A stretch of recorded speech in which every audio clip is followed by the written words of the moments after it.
These are territories, and these are yours.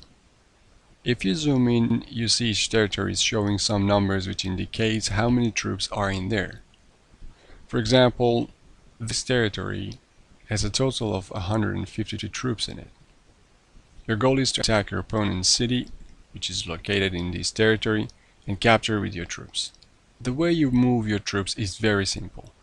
You first select one of your territories, then you're given some options to choose your destination, and finally you specify the number of troops you want to move. Because this is a turn-based game, actions such as moving troops takes place in the next turn. There are two ways to lose in this game.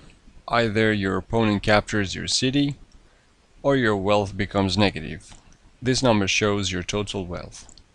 It is only spent on your troop maintenance costs. Simply each turn, any territory that belongs to you pays you 300 coins. On the other hand, your troop maintenance cost is a bit more complicated.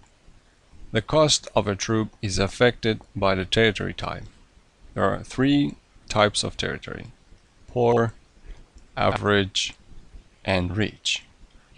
You should pay 3 coins for each unit you have in a poor territory, 2 coins per unit in an average territory, and 1 coin in a rich territory.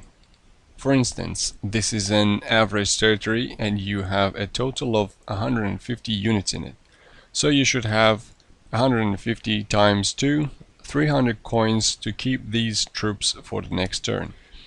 This number shows your total expenses and you need to keep an eye on it. If it becomes greater than your wealth, you lose the game.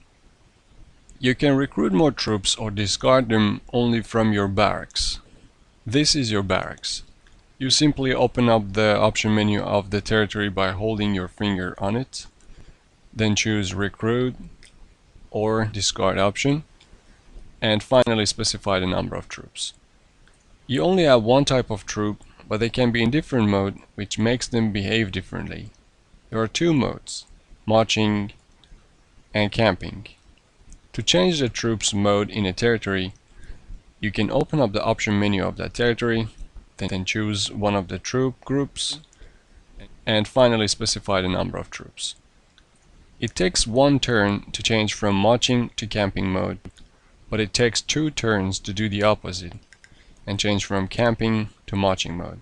Troops in camping mode have a higher defense, but they cannot move. There is only one more thing left to finish this tutorial.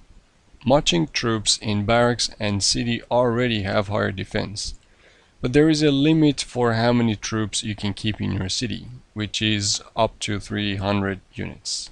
That's all you need to know to start the game. For more details, please go to the read section. Just remember, when you want to end your turn, you need to press this button.